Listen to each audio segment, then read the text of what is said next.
Welcome back to our channel. In this video, we'll show you how to easily add a video to your Watch Later playlist on YouTube using your PC. Let's get started.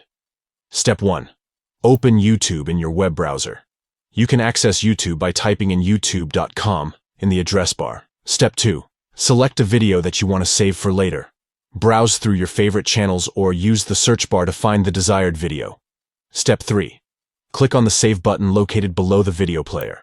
This will open a drop-down menu with different saving options. Step 4. Select Watch Later from the drop-down menu. The video will now be added to your Watch Later playlist. Now you can easily save videos to watch at a later time and enjoy uninterrupted viewing.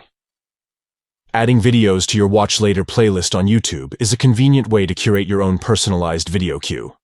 That's it for today's tutorial on how to add a video to your Watch Later playlist on YouTube using your PC.